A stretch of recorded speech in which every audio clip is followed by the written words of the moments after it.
नमस्कार किसान भाइयों, स्वागत है आप सभी का आपके अपने YouTube चैनल मौर्य बीज भंडार पर। किसान भाइयों, आज की वीडियो में हम बात करेंगे आलू की फसल में पछेती झुलसा यानी लेट ब्लाइट रोग के बारे में। इस वीडियो के माध्यम से पछेती झुलसा रोग की संपूर्ण जानकारी आप सभी को बताएंगे।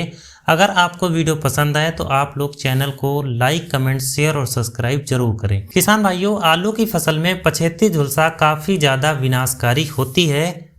आलू की फसल में यह बीमारी मुख्यतः कवक, बीजाणु, विषाणु आदि के द्वारा फैलती है। पछेती झुलसा का जो कवक है यानी जो फंगस है वो है फाइटोथोरा इन्फेस्टनेस। झुलसा की अगर हम बात करें तो झुलसा सबसे पहले 1845 से 1846 में आयरलैंड में देखने को मिला था और भारत में अगर हम इसकी बात करें तो भारत में इसका आगमन 1870 से 1880 के आसपास नीलगिरी के पहाड़ी पर हुआ था। अब हम बात करेंगे कि आलू की फसल में पछेती झुलसा के लक्षण क्या हैं, किस प्रकार से आप पछेती झुलसा रोग की पहचान जो है वो कर सकते हो। तो इस बीमारी के लक्षण पत्तियों, तनों एवं कंदों पर दिखाई देते हैं। पत्तियों पर छोटे हल्के पीले हरे अनियमित धब्बे दिखाई देते हैं। शुरू में धब्बे पत्तियों के सिरे तथा किनारों पर पाए जाते हैं जो शीघ्र ही बढ़कर बड़े गोल धब्बे बन जाते हैं। बाद में पत्तियों की निचली सतह पर धब्बों के चारों ओर रुई सी बारीक सफ़ेद फफूंदी दिखाई देती है। मौसम में आर्द्रता की कमी होने पर पत्तियों का गीला भाग सूखकर भूरे रंग का हो जाता है। डंठलों पर बीमारी के प्रकोप होने पर हल्के भूरे रंग के धब्बे बन जाते हैं जो बाद में लंबाई में बढ़कर डंठल के चारों ओर फैल जाते हैं। पछेती झुलसा बीमारी से प्रभावित कंदों पर छिकला लाल भूरे रंग का शुष्क गलन देखा जा सकता है जो असंयमित रूप में कंद की सतह से कंद के गूदे में पहुंच जाता है। इससे प्रभावित हिस्से सख्त हो जाते हैं तथा कंद का गूदा जो है वो बदरंग हो जाता है, यानी अलग अलग कलर में आपको दिखाई देता है। अंदर का जो कलर होता है, जो गूदा होता है, उसमें आपको जैसे सड़े के जैसे आकृति दिखाई देती है। किसान भाइयों, अब हम बात करेंगे कि झुलसा बीमारी के प्रकट होने के लिए अनुकूलित मौसम कौन सा है, यानी किस मौसम में जो झुलसा है वो हमारे खेतों में लग सकता है। तो इस बीमारी का प्रकट होना एवं फैलाव पूरी तरह से मौसम की अनुकूलता पर निर्भर करता है। यदि वातावरण का तापमान 10 से 20 डिग्री सेल्सियस, सापेक्षिक नमी 85% से अधिक हो, बादल छाए हों, हल्की एवं रुक रुक कर वर्षा हो रही हो, साथ ही कोहरा छाया रहे, तो समझना चाहिए कि बीमारी प्रकट होने की संभावना है। किसान भाइयों, अब हम बात करेंगे इसकी रोकथाम की। आलू की फसल में पछेती झुलसा के रोकथाम की बहुत सारी दवाइयां मार्केट में आती हैं। उन्हीं दवाइयों के बारे में आपको विस्तार से बताएंगे। हालांकि आलू की फसल में अगेती झुलसा को कंट्रोल करना थोड़ा सा आसान होता है, लेकिन पछेती झुलसा को कंट्रोल करना थोड़ा सा कठिन और मुश्किल काम होता है। अगेती झुलसा इसे इसलिए कहते हैं क्योंकि इसके लक्षण हमें शुरुआती अवस्था में पता चल जाते हैं, और पछेती झुलसा इसे इसलिए कहा जाता है क्योंकि इसके लक्षण हमें तुरंत दिखाई नहीं देते हैं। लगभग इन्हें पता चलने में लगभग 6 से 7 दिन का समय लग जाता है।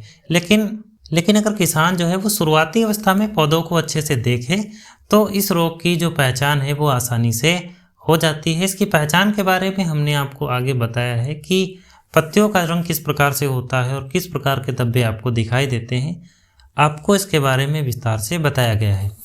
किसान भाइयों, इसकी रोकथाम की अगर हम बात करें तो जो सबसे पहली दवा आपको मार्केट में देखने को मिलती है वो है इन्फिनिटो। ये बायर कंपनी की आती है और इसके अंदर जो टेक्निकल हमें देखने को मिलता है वो है फ्लूओपिकोलाइड 5.56% WW प्लस जो दूसरा टेक्निकल है वो है प्रोपेमोकार्ब हाइड्रोक्लोराइड 5.6% WW। SC फार्म में ये हमें मार्केट में मिलता है। 500 ml पर एकड़ का इसका डोज है और इसके साथ जो है वो एक कॉन्टैक्ट दवा आप जरूर लगाएं, जैसे कॉपर ऑक्सीक्लोराइड है 500 ग्राम पर एकड़ के हिसाब से। इसके अलावा जो है आप M45 जो मैनकोजेब आती है 1 किलोग्राम पर एकड़ के हिसाब से आप उसका भी इस्तेमाल कर सकते हो। दूसरा जो प्रोडक्ट है किसान भाइयों वो है एक्रोबेट। ये BASF कंपनी का हमें मार्केट में देखने को मिलता है। इसके अंदर जो टेक्निकल है वो है डाइमेथोमार 50% WP। 200 ग्राम पर एकड़ के हिसाब से आपको इसका प्रयोग करना चाहिए।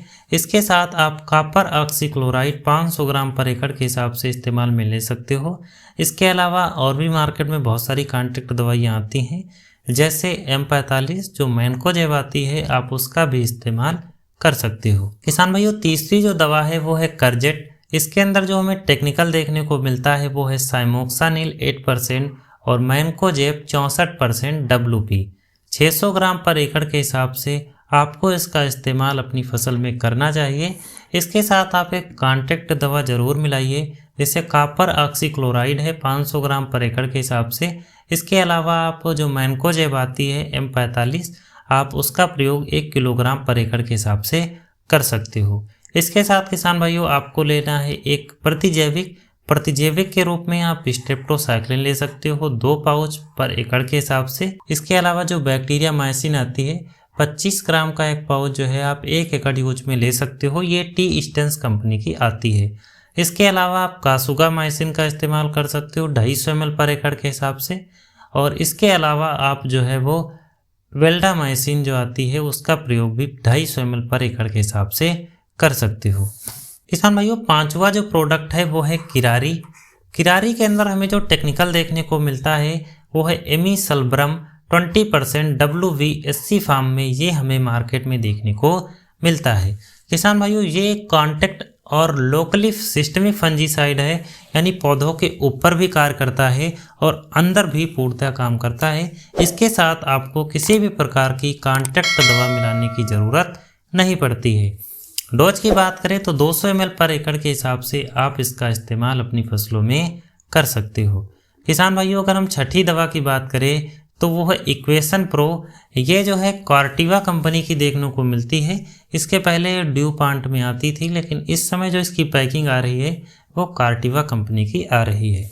इसके अंदर हमें जो टेक्निकल देखने को मिलता है वो है फेमेक्साडोन 16.6% और साइमोक्सानिल 22.1% SC फार्म में, ये हमें मार्केट में देखने को मिलता है। आप चाहो तो इसके साथ किसी कॉन्ट्रैक्ट दवा को मिलाओ, और ना भी मिलाते हो फिर भी इसके हमें बहुत अच्छे रिजल्ट देखने को मिलते हैं। इसकी डोज की बात करें तो 200 ml पर एकड़ के हिसाब से आपको इसका प्रयोग अपनी फसलों में करना चाहिए। किसान भाइयों, सातवां जो प्रोडक्ट है वो है इटविन। इसके अंदर जो हमें टेक्निकल देखने को मिलता है वो है साइमोक्सानिल 50% WP, और इसके अगर हम डोज की बात करें तो 200 से 250 ग्राम पर एकड़ के हिसाब से आपको इसका इस्तेमाल अपनी फसलों में करना चाहिए। इसके साथ आप एक कॉन्ट्रैक्ट दवा जरूर मिलाइए। कॉन्ट्रैक्ट दवा के रूप में आप कॉपर ऑक्सीक्लोराइड 500 ग्राम पर एकड़ के हिसाब से मिला सकते हो। इसके अलावा आप जो M45 आती है 1 किलोग्राम पर एकड़ के हिसाब से उसका प्रयोग भी अपनी फसलों में कर सकते हो। किसान भाइयों, आठवीं जो दवा है वो है सेक्टिन। सेक्टिन जो है वो पहले बायर कंपनी की आती थी, लेकिन इस समय जो है वो क्रिस्टल कंपनी की ये आपको मार्केट में देखने को मिलती है। इसके अगर हम डोज की बात करें तो 200 से 250 ग्राम पर एकड़ के हिसाब से आपको इसका इस्तेमाल अपनी फसलों में करना चाहिए। इसके साथ आप स्ट्रेप्टोसाइक्लिन 2 पाउच पर एकड़ के हिसाब से भी इसका इस्तेमाल अपनी फसलों में कर सकते हो। हाँ भाइयों, नवा जो प्रोडक्ट है वो है जम्प्रो। इसके अंदर हमें जो टेक्निकल देखने को मिलता है वो है इमेक्टोट्रेडिन 27%, और जो दूसरा टेक्निकल है वो है डाइमेथोमार्ब 20.27% SC फार्मूलेशन में, ये हमें देखने को मिलता है। 400 ml पर एकड़ के हिसाब से इसका प्रयोग हमें अपनी फसलों में करना चाहिए। किसान भाइयों, इसके साथ अगर हम चाहें तो एक कॉन्ट्रैक्ट दवा को मिला सकते हैं। कॉन्ट्रैक्ट दवा के रूप में आप जो मैनकोजेब आती है 1 किलोग्राम पर एकड़ के हिसाब से, अथवा आप कॉपर ऑक्सीक्लोराइड जो है 500 ग्राम पर एकड़ के हिसाब से यूज में ले सकते हो। किसान भाइयों, जम्प्रो जो है थोड़ा सा महंगा मालिक्यूल है, हालांकि इसके अंदर हमें डाइमेथोमार्ब देखने को मिलता है जो आपका लिक्विड फॉर्म में है, लेकिन डाइमेथोमार्ब जो है वो आपको ज़्यादातर जो एक्रोबेट आता है उसके अंदर आता है, और वो आपको WP फॉर्म यानी पाउडर फॉर्म में देखने को मिलता है। किसान भाइयों, जम्प्रो के हमें बहुत ही अच्छे रिजल्ट देखने को मिलते हैं। जेड सुरक्षा वाला ये एक सिस्टमिक फंजीसाइड माना जाता है। किसान भाइयों, 10वां जो प्रोडक्ट है वो है मेटालैक्सिल। मेटालैक्सिल जो है मार्केट में थोड़ा सस्ता आता है, तो बहुत सारे किसान भाई जो है वो मेटालैक्सिल का इस्तेमाल अपनी फसलों में करते हैं। हालांकि मेटालैक्सिल के प्रयोग से थोड़ा सा फसल जो है वो 2-4 दिन के लिए रूखी सी हो जाती है, लेकिन अगर आप शुरुआती अवस्था में 50 ग्राम पर एकड़ के हिसाब से जो है, अगर मौसम में थोड़ा सा नमी है और आप 50 ग्राम जो है पर एकड़ के हिसाब से इसका प्रयोग M45 यानी मैनकोक जेब के साथ मिलाकर करते हो तो जो बीमारी है वो आपके खेतों में आती ही नहीं है। लेकिन अगर आ गई है तो आपको इसका इस्तेमाल 100 ग्राम पर एकड़ के हिसाब से करना चाहिए। इसके साथ आपको लेना है मैंकोजेब 1 किलोग्राम पर एकड़ के हिसाब से, और तीसरा लेना है इसके अंदर कॉपर ऑक्सीक्लोराइड। किसान भाइयों, आप जब मैंकोजेब का यूज करते हो तो कॉपर ऑक्सीक्लोराइड की इसमें ज़रूरत नहीं होती है, लेकिन अगर आप मैंकोजेब का प्रयोग नहीं करते तो आप कॉपर ऑक्सीक्लोराइड का यूज में ले सकते हो। इसके साथ आपको लेना है स्ट्रेप्टोसाइक्लिन 2 पाउच पर एकड़ के हिसाब से। इसके अलावा आप कासुगामाइसिन या वेल्डामाइसिन 250 ml पर एकड़ के हिसाब से यूज में ले सकते हो। इसके अलावा किसान भाइयों, आप जो है बैक्टीरियामाइसिन जो टी-स्टेंस कंपनी की आती है 25 ग्राम का पाउच जो है वो 1 एकड़ में आप इस्तेमाल कर सकते हो। किसान भाइयों, 11वां जो प्रोडक्ट है वो है रेडोमिल गोल्ड। इसके अंदर हमें जो मेटालेक्सिल देखने को मिलती है वो 4% है, और जो मैंकोजेब देखने को मिलता है वो है 64%। 500 ग्राम पर एकड़ के हिसाब से आपको इसका इस्तेमाल करना चाहिए। इसके साथ किसान भाइयों, आपको जो स्ट्रेप्टोसाइक्लिन आती है 2 पाउच पर एकड़ के हिसाब से करना चाहिए। अगर आप स्ट्रेप्टोसाइक्लिन ना लेना चाहो तो आप वेल्डामाइसिन या कासुगामाइसिन का इस्तेमाल भी अपनी फसलों में कर सकते हो। किसान भाइयों, 12वां जो प्रोडक्ट है वो है मेलोडी। 500 ग्राम पर एकड़ के हिसाब से आपको इसका इस्तेमाल करना चाहिए। इसके साथ आप स्ट्रेप्टोसाइक्लिन 2 पाउच पर एकड़ के हिसाब से यूज में ले सकते हो। इसके अंदर हमें जो टेक्निकल देखने को मिलता है वो है प्रोपिनेप जो एंट्राकाल में आता है, और जो दूसरा टेक्निकल किसान भाइयों वो है इप्रोवेली कार्ब। बीमारी ना लगने से पहले या 1-2% अगर आपको बीमारी दिखती है उस समय अगर आप मेलोडी का इस्तेमाल करते हो किसान भाइयों, तो फसल जो है वो हरी भरी होने के साथ साथ बीमारी का अच्छे से कंट्रोल करती है, बीमारी लग ही नहीं पाती है। किसान भाइयों, 13वां जो प्रोडक्ट है वो है नेटिवो। नेटिवो के अंदर हमें जो टेक्निकल देखने को मिलता है वो है टेबुकोनाजोल 50% और ट्राइफ्लॉक्सीस्ट्रोबिन 25%। WG फार्म में ये हमें मार्केट में देखने को मिलता है। 100 ग्राम पर एकड़ के हिसाब से आपको इसका इस्तेमाल करना चाहिए। इसके अलावा मार्केट में और भी बहुत सारे कॉम्बिनेशन आते हैं, जैसे किसान भाइयों एजाक्सी के साथ जो है वो डाइफ्लोकोनाजोल आता है, जो मार्केट में आपको एमिस्टार टॉप के नाम से देखने को मिलता है। आप इसका भी इस्तेमाल अपनी फसलों में कर सकते हो। इसके भी काफ़ी अच्छे रिजल्ट हमें देखने को मिलते हैं। किसान भाइयों, अब हम बात करेंगे कि अगर आपके खेतों में बीमारी जो है वो बहुत ही तेज़ी से फैल चुकी है तो उसके लिए आप जो प्रोडक्ट यूज में लेना है, हमने जो फार्मूला बताया है वो एक्रोबेट का, तो आप एक्रोबेट का यूज कीजिए। इसके अलावा हमने जो जंप्रो का फार्मूला बताया है आप जंप्रो का यूज कीजिए। और तीसरा जो फार्मूला किसान भाइयों हमने मेटालेक्सिल का बताया है ये भी आप यूज में ले सकते हो। चौथा जो है रेडोमिल का प्रयोग आप कर सकते हो। इसके अलावा किसान भाइयों जो आपको हमने मॉक्सीमेट या आपको करजेट का फार्मूला बताया आप उसका प्रयोग कर सकते हो। इसके अलावा जो हमने इक्वेशन प्रो का प्रयोग बताया आप इसका प्रयोग कर सकते हो। सस्ते में किसान भाइयों थोड़ा सा ये थोड़ा जो 4 दवाई है थोड़ा सा महंगी पड़ती है, और जो मेटालेक्सिल है ये थोड़ा सा सस्ता वर्जन है। किसान भाइयों, अगर आपके खेतों में जो बीमारी है वो 85 से 90% के आसपास फैल चुकी है तो आपको जो आपके तने होते हैं उनको काटकर खेत से हटा देना चाहिए, क्योंकि उसका फंगस जो है वो धीरे धीरे कंदों तक पहुंच जाता है और कंद को भी खराब कर देता है।